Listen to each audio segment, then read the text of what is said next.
नमस्कार दोस्तों, scary story in Hindi में आप सबका स्वागत है।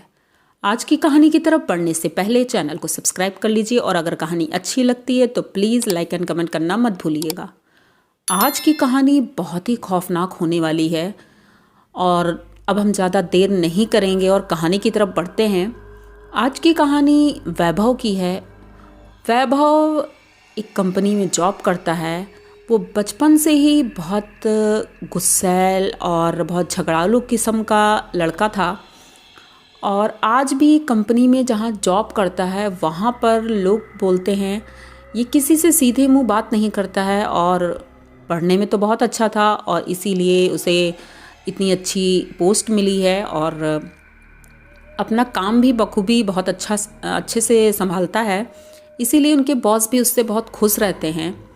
इनकी कंपनी वाईफाई वाली है और वहाँ पर वो अपना काम अभी मन लगा करके कर रहा था और कंपनी के मालिक हैं वो अक्सर बोलते हैं कि वैभव बहुत अच्छा काम करता है, क्योंकि वैभव ऐसे लड़कों को लाने का काम करता है वर्कर के तौर पे जिन्हें मालिक को ज़्यादा पैसे भी नहीं देने होते हैं, कम पैसे में अच्छा काम होता है और जब महीना उनका पूरा होने वाला होता है तभी किसी न किसी बात पर कुछ न कुछ कमी निकाल करके उस वर्कर को कंपनी से निकाल देता है, जिस वजह से मालिक को पैसे देने नहीं पड़ते हैं और वो दुखी होकर निराश होकर वर्कर चले जाते हैं।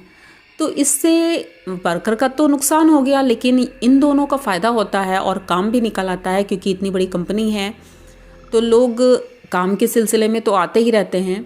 लेकिन ये जो वैभव कर रहा था ये ठीक नहीं था। इसकी वजह से बहुत लोग इससे नाराज़ रहते थे और ये किसी से सीधे मुंह बात नहीं करता था। इस वजह से इसके दुश्मन भी बहुत हो गए थे। इसको इस बात का बिल्कुल अंदाज़ा नहीं था कि इसके साथ क्या होने वाला है। एक दिन ऐसे ही एक जो वर्कर था वो कुछ दिनों से मालिक का चहेता बन गया था और मालिक उसे पसंद करने लगे थे, क्योंकि वो मालिक के आगे पीछे लगा रहता था। तो मालिक ने 1 महीना जब उसका कंप्लीट हुआ तो उन्होंने पेमेंट भी दी उसको और ये भी बोला कि तुम काम अच्छा करते हो और यहीं पर काम करना। वो खुश हो गया। उसने एक दिन ऐसे किया कि अब मुझे वैभव से बदला लेना है, क्योंकि इसने मेरे कई दोस्तों को जॉब से निकलवाया है और मैं इसे भी अब वैसे ही सजा दूंगा। तो उनकी कंपनी में एक रूम था जिसे डार्क रूम बोलते थे। वो अक्सर बंद ही रहता था। वो स्टोर रूम की तरह यूज़ होता था। कभी पुराने कागज़ वगैरह वहाँ जो रखे थे, जब कभी ज़रूरत पड़ती थी तभी वो खुलता था, वरना वो बंद ही रहता था। तो उस रूम में जाने से सब लोग डरते थे और कुछ लोगों का मानना था कि वहाँ से अजीब अजीब सी आवाज़ें आती हैं। लोग डरते भी थे बहुत कि उधर रात को तो बिल्कुल नहीं जाना है, दिन का तो छोड़ ही दो। दिन में भी उधर जाने से लोग कतराने लगे थे, क्योंकि सबको डर लगता था। तो जब बहुत इमरजेंसी होती थी तभी वो खोलता था। एक दिन वो जो दूसरा वर्कर था, उसका भी हम नाम रख लेते हैं, उसका नाम सुरेश था। सुरेश ने सोचा कि अब मुझे वैभव से बदला लेना है। तो उसने बोला कि सर, वैभव से बोला, सर मुझे वो फ़ाइल चाहिए थी, बड़े सर ने मंगाया है, तो वो आप ही निकाल सकते हो और वो उस रूम में है। मुझे तो परमिशन नहीं है वहाँ जाने की, लेकिन आप तो जा सकते हो। थोड़ा बटरिंग की तो वैभव खुश हो गया और उसने कहा हाँ हाँ क्यों नहीं, मैं लेके आता हूँ अभी। जैसे ही वैभव उस रूम की तरफ बढ़ता है ये हल्के से मुस्कुराता है और सोचता है अब देखो मैं क्या करता हूँ। जैसे ही वो रूम के अंदर जाता है सुरेश बाहर से दरवाज़ा लॉक कर देता है। अब वो अंदर से चीख रहा है, चिल्ला रहा है, लेकिन बाहर किसी को कुछ भी नहीं सुनाई दे रहा था, क्योंकि उस रूम की आवाज़ बाहर नहीं जा सकती थी। जो एकदम नज़दीक रहते हैं उन्हीं को शायद सुनाई दे, बाकी इतनी बड़ी बिल्डिंग थी किसी को सुनाई नहीं देता। तो वो अंदर चीखता रहता है, चिल्लाता रहता है और सुरेश वहाँ से चला जाता है। अब वो अंदर वैभव इतना परेशान होता है। वो रूम इतना अंधेरा था, वहाँ पर लाइट भी नहीं थी। वो इधर उधर दीवारों में टकराता रहता है, गिरता रहता है। तभी जब थक जाता है तो एक तरफ बैठ जाता है और बैठने के बाद उसे एहसास होता है कि रूम में कोई है। पर ऐसा कैसे हो सकता है? वैभव इन सब बातों पे बिल्कुल विश्वास नहीं करता था कि ऐसा कुछ है, क्योंकि और कर्मचारियों ने वैभव से बोला भी था कि सर इस रूम में जाने से डर लगता है, लेकिन वैभव बोलता था ये सब फालतू की बातें हैं, ये सब कुछ नहीं होता है, भूत ऊत कुछ नहीं होते हैं, तुम लोग डरा रहे हो सबको। लेकिन आज वैभव को डर लग रहा था रियल में, क्योंकि वहाँ उन्हें महसूस हो रहा था इस रूम में कोई है। एक आदमी, उसे वो आदमी है था या जानवर था, वो कुछ समझ में नहीं आया, क्योंकि वैभव के ठीक सामने वो खड़ा था और उसका चेहरा इतना भयानक था जिसे देख करके वैभव बहुत तेज़ी से चीखता है। वो वैभव की तरफ अभी बढ़ ही रहा था आगे कि वैभव दीवार में एकदम चिपक जाता है और अपने आप को बचाने की कोशिश कर रहा था।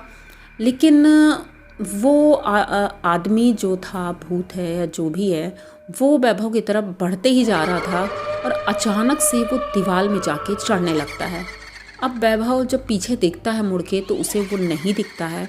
जब दीवार की तरफ वैभव देखता है तो वो दीवार में छिपकली की तरह चल रहा था और उसकी आंखें इतनी बड़ी बड़ी थी, मुंह से लार गिर रही थी और इतना भयानक चेहरा था उसका। वो एक अजीब सी आवाज़ भी निकाल रहा था। वैभव ये सब देख करके एकदम दंग रह जाता है। अब उसका डर तो सातवें आसमान में था। वो चीखता है, चिल्लाता है, पूरी दीवारों में इधर से उधर भागते रहता है कि कहीं से कोई दरवाज़ा मिल जाए, खिड़की खुली हो, अगर कुछ भी हो तो मैं बाहर निकल जाऊं। लेकिन कोई रास्ता नहीं मिलता है। उसी में भटकता रहता है, अपना सर दीवार में मारता रहता है। अचानक से उसे ऐसा लगने लगता है कि शायद अब मैं बचूंगा नहीं, और वो अपना आपा खो देता है। चीख चीख के एकदम बेहोश हो जाता है वहाँ। तभी सुरेश को लगता है कि शायद अब बहुत देर हो गई है और अब उनका दिमाग ठिकाने आ गया होगा, तो मुझे दरवाज़ा खोल देना चाहिए। ये जाता है, धीरे से दरवाज़ा खोलता है और खोलने के बाद वहाँ से भाग जाता है। लेकिन उसके काफ़ी देर बाद भी जब वैभव बाहर नहीं निकलता है तो सुरेश एक बार फिर से देखने जाता है कि आखिर वो बाहर क्यों नहीं निकला है। जब जाता है तो देखता है कि वो बेहोश पड़ा हुआ है और घुटने के बल कोई आदमी उसके चारों तरफ चक्कर काट रहा है। सुरेश ये देख करके तो बहुत डर जाता है और तुरंत भागता है चीखते हुए और लोगों को बुलाता है, बोलता है कि अंदर कोई है और वैभव सर वहाँ बेहोश पड़े हैं। तो सभी लोग दौड़ कर जाते हैं और अगल बगल देखते हैं, तब किसी और को कुछ भी नहीं दिखता है। सब लोग वैभव को लेके बाहर आते हैं। डॉक्टर को बुलाया जाता है। उसे थोड़ी देर बाद होश आता है। जब उसे होश आता है तो वो इतना चीख रहा था और अपने आप को और दूसरों को भी मारने की कोशिश कर रहा था।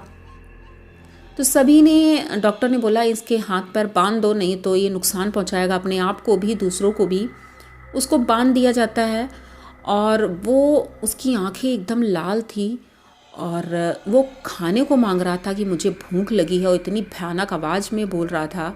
सभी लोग बड़े गौर से उसको देख रहे थे। वो दरवाज़ा अभी भी जैसे लग रहा था कोई खटका रहा है, बहुत तेज़ी से आवाज़ आ रही थी। दरवाज़ा बंद करने की, खोलने की दरवाजे की आवाज़ आ रही थी। अब सभी लोग डर की वजह से बहुत ज़्यादा परेशान थे।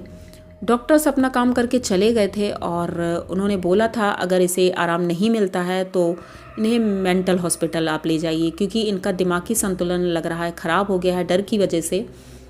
लेकिन अब किसी को ये समझ में नहीं आ रहा था इनका दिमागी संतुलन आखिर ख़राब कैसे हो गया, क्योंकि रूम में तो ऐसा कुछ था नहीं। तो ऐसा क्या देखा इन्होंने। लेकिन सुरेश ने जो देखा था, वो सुरेश ने जब बताया तो सभी लोग डर गए। अब उनमें से एक जो सबसे सीनियर वर्कर था, उसने बोला कि हमें किसी न किसी को तो बुलाना चाहिए जो इसे ठीक कर सके। वैसे तो अच्छा ही हुआ, क्योंकि ये सबके साथ ऐसा व्यवहार करता था, इसके साथ तो ऐसा ही होना चाहिए। लेकिन हम इतने भी बुरे नहीं हैं कि हम इसकी तरह बन जाएंगे। तो वो पास के ही एक मंदिर से पंडित जी को बुला के लेके आते हैं और उनसे बोलते हैं कि हमारे दोस्त के साथ ऐसा ऐसा हुआ है, तो आप हमारी मदद करिए। तो वो बोलते हैं कि मैं तो एक छोटा सा पंडित हूँ, मैं ये सब नहीं कर सकता हूँ। वो अपने गुरु जी को लेके आता है और उन्हें दिखाता है। तो वो बताते हैं इसके ऊपर एक ऐसे प्रेत का साया है जो सालों से यहाँ रह रहा है, बंद है, और उसे आज इन्होंने आज़ाद किया है। वो इसके माध्यम से बाहर निकलना चाहता था और उसने इसके शरीर में कब्जा कर लिया है। तो इसे निकालना बहुत मुश्किल होगा। या तो इसकी जान बच ही जाएगी या तो फिर ये बचेगा ही नहीं।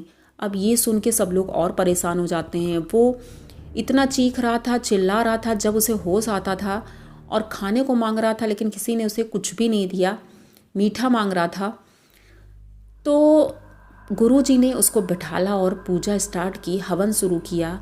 उधर उस कमरे से इतना ज़्यादा आवाज़ें आ रही थी जैसे बहुत लोग हैं वहाँ, चीख रहे हैं, चिल्ला रहे हैं, कोई रो रहा है। ये सारी आवाज़ें सुन सुन के सब लोग बहुत परेशान हो जाते हैं।